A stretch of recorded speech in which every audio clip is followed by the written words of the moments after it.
Well, let's move on now with a look at how some of the day's top news stories are being viewed online with James Creedon. Hi there, James. Hi, Catherine. And let's just start off with a brief mention of that breaking news over the Panama Papers from the UK. David Cameron admitting that he did indeed profit from an offshore fund set up by his late father. That's right. So we've been looking at the fallout of this all week. It's really dominated news coverage, and a lot of political leaders affected. David Cameron has been sort of trying to avoid this all week, despite the fact that his late father was implicated in the revelations. And here you have a headline in The Guardian, but all of the British press covering it. David Cameron admits he profited from father's offshore fund.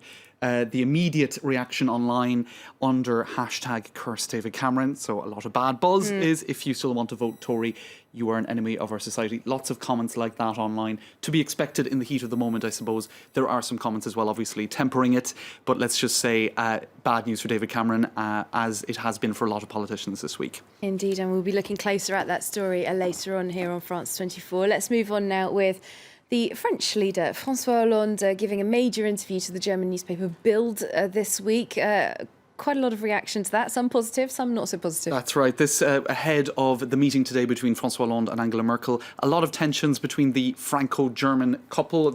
It's often dubbed the political economic engine of Europe, and with the refugee crisis in the last number of months, it has been severely weakened. Indeed, Angela Merkel's open doors policy to refugees, which she afterwards revised, was much criticised by French leaders, including the Prime Minister Manuel Valls, who basically said she made a mistake on that. So this was an attempt to put, I suppose, a smiling, positive face on the Franco-German couple. There you can see them in the eastern city of Metz today. And so this is the interview in which he says that Europe really has the solutions for issues such as terrorism, for issues such as the refugee crisis. In other words, Europe works even if there are tensions. And interestingly enough, Bild published that interview in French, prompting some to say, well, you probably wouldn't have a French newspaper publishing an interview with Angela Merkel in German. Although Le Monde and others have published interviews recently in English. So there is this increasing trend towards publishing interviews or big exposés or reports in multiple languages if it's going to interest people in other countries. Well, there can be nuances, can't there, that get a little bit lost in translation. So That's right. Yeah, certainly interesting for linguists out there That's to right. show off their skills by reading those in foreign languages. Absolutely. Although, unfortunately for François Hollande, when it came out yesterday, the interview was relegated to the bottom front of the bottom left-hand corner of the front page. Yeah, the sex teacher taking up the main headline there. Which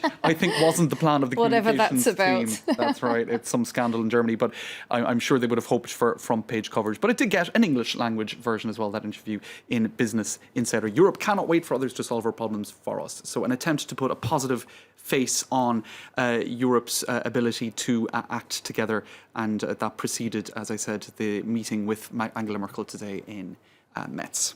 All right, so in Bild, François Hollande was bumped by naked photos.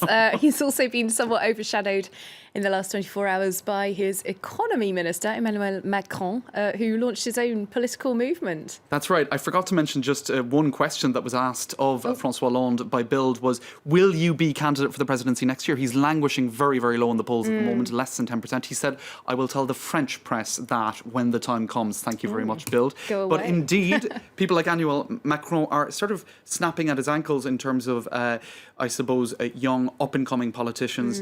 And he has now launched this political movement called En Marche, or Marching Onward, if you like.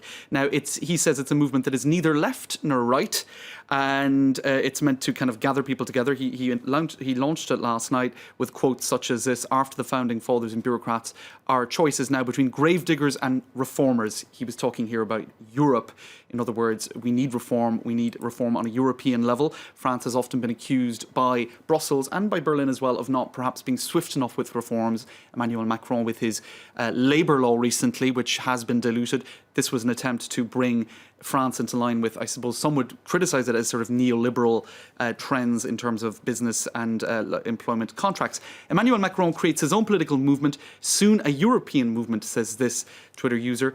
Hashtag a major hope. So some people seeing that this is something very positive and hopeful. My mouse is creating trouble. But in any case, others saying, yes, that this is a very positive thing. And meanwhile, others are saying, are we marching forward? Are we marching backward? Are we marching left or right?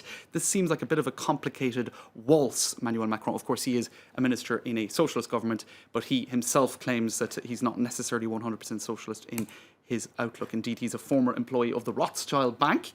And there were some negative revelations this week about the Rothschild, one of the Rothschild banks in the Pentagon Papers, with some saying really he should resign, even though he actually wasn't working for the same branch of Rothschild Bank. So he may have some difficulties in terms of, I suppose, being the face of positive reform in France. We'll see how it goes. Can you very briefly tell us what Carbonaragate is, please? We're running out of time. This was a video that was launched on a French website this week, today, in fact, with a recipe for pasta carbonara with cream and with all sorts of other ingredients that the Italian purists absolutely do not agree with. It sparked all sorts of reactions across the Italian Twitter sphere, with some calling for Matteo Renzi to intervene because you absolutely do not have cream in a traditional Italian recipe. Proof, if ever there was, that Europe will have some problem integrating fully.